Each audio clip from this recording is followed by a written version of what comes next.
అందరికీ నమస్తే అండి.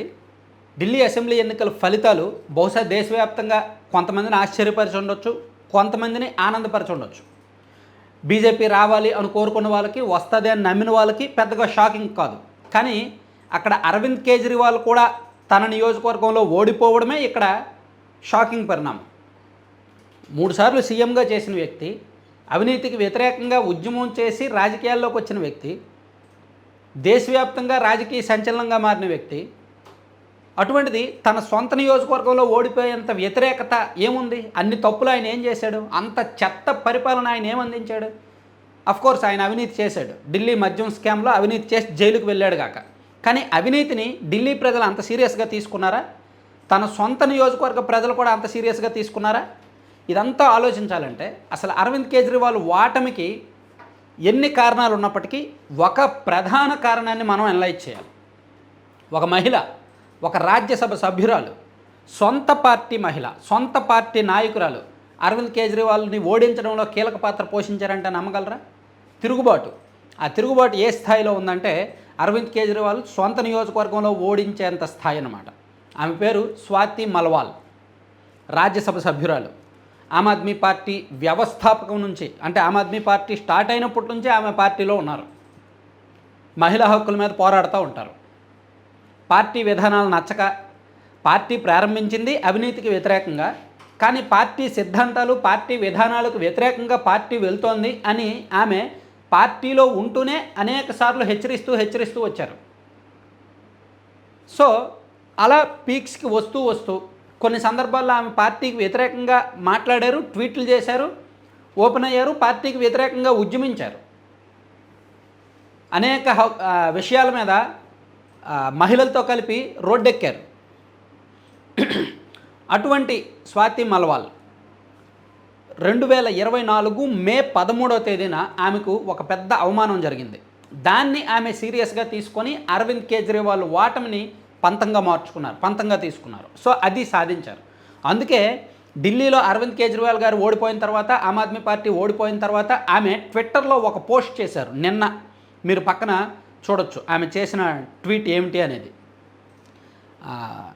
మహాభారతంలో ద్రౌపది వస్త్రాపహరణం ఉంటుంది చూడండి, ఆ సీన్కి సంబంధించిన ఫోటో వేశారు, ఆమె ట్వీట్ చేశారు. దీని అర్థం ఏంటంటే మే 13, 2024న ఆమె అరవింద్ కేజ్రీవాల్ గారి ఇంటికి వెళ్ళారు, సీఎం ఇంటికి వెళ్ళారు. అప్పుడు ఆయనే సీఎం.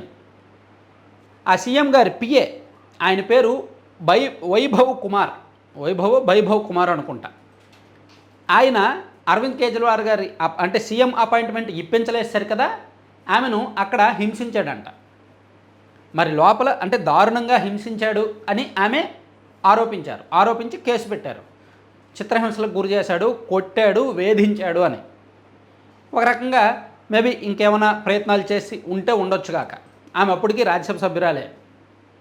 ఆమె బయటకు వచ్చి పోలీసులకు కేసు పెట్టి ట్విట్టర్లో ట్వీట్లు చేసి, అప్పటి నుంచి పక్కనే అరవింద్ కేజ్రీవాల్ ఉన్నప్పటికీ, ఆయనకు అన్ని విషయాలు తెలిసినప్పటికీ, అరుపులు కేకలు వినిపిస్తున్నప్పటికీ, ఒక మహిళ తీవ్రమైన అవమానాలకు గురవుతున్నప్పటికీ సీఎం బయటకు రాలేదు, వచ్చి తన పిఏను వారించలేదు, నాకు అండగా నిలబడలేదు అని ఆమె అప్పటి నుంచి కూడా ఢిల్లీలో పోరాటాన్ని తీవ్రతరం చేశారు. ఎంత తీవ్రతరం చేశారంటే అరవింద్ కేజ్రీవాల్ ఇంటి బయట ఉన్న చెత్త, ఇదిగో మన సీఎం, మన ఢిల్లీకి సీఎం, ఆయన ఇంటి బయట చెత్త ఆయన క్లీన్ చేసుకోలేడు అని చెప్పి ఒకటి.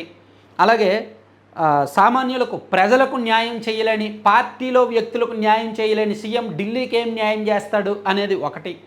అలాగే ఢిల్లీ వీధుల్లోకి, స్లమ్ ఏరియాస్లోకి వెళ్ళి ఇది 10 సంవత్సరాల పరిపాలన, ఇది అరవింద్ కేజ్రీవాల్ది అని కొన్ని లైవ్ ఎగ్జాంపుల్స్ చూపించి సోషల్ మీడియాలో పోస్ట్ చేయడం.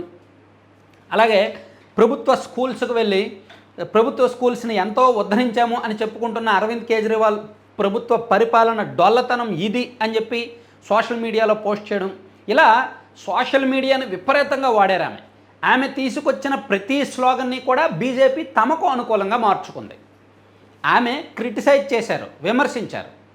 అది బీజేపీకి ఆయుధంగా మారింది. మరి అదిగోండి సొంత పార్టీ వాళ్ళే మాట్లాడుతున్నారు, అరవింద్ కేజ్రీవాల్ పాలనలో డొల్లతనం ఇది, అతను చేసిందేమీ లేదు, దానికి సాక్ష్యం ఆమె చెప్తున్నారు. సో ఢిల్లీలో మహిళలకు న్యాయం జరగదు, సొంత పార్టీలో మహిళకు, రాజ్యసభ సభ్యురాలకే న్యాయం జరగట్లేదు, ఇలా ఇలా ఇలా ఇలా అని చెప్పి బీజేపీ దాన్ని అస్త్రాలుగా వాడుకుంది. సో ఆమె సోషల్ మీడియా వేదికగా, ట్విట్టర్ వేదికగా ఆమె చేసిన చాలా పోస్టులు వైరల్ అయ్యాయి, ఆమె చేసిన చాలా పోరాటాలు వైరల్ అయ్యాయి.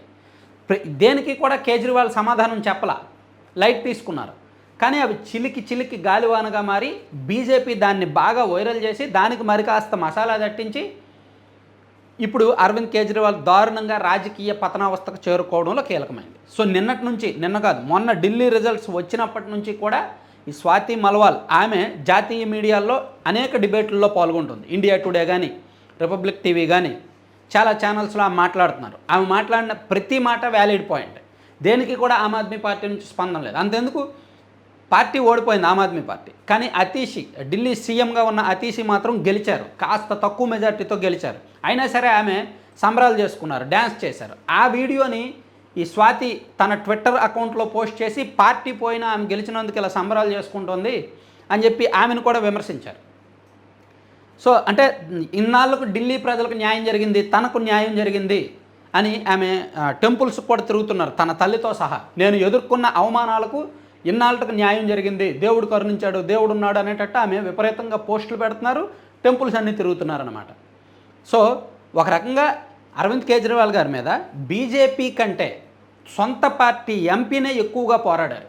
అరవింద్ కేజ్రీవాల్ని బీజేపీ కంటే సొంత పార్టీ ఎంపీ ఒక మహిళ ఎక్కువగా వీధుల్లోకి లాగారు, సమాధానం కూడా చెప్పలేనంత స్థితిలో ఇరికించారనమాట.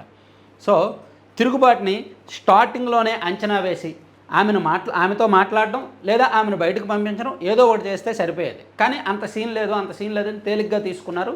ఇప్పుడు అది ఇక్కడ వరకు ఇంత పతనావస్థకు తీసుకొచ్చిందనమాట.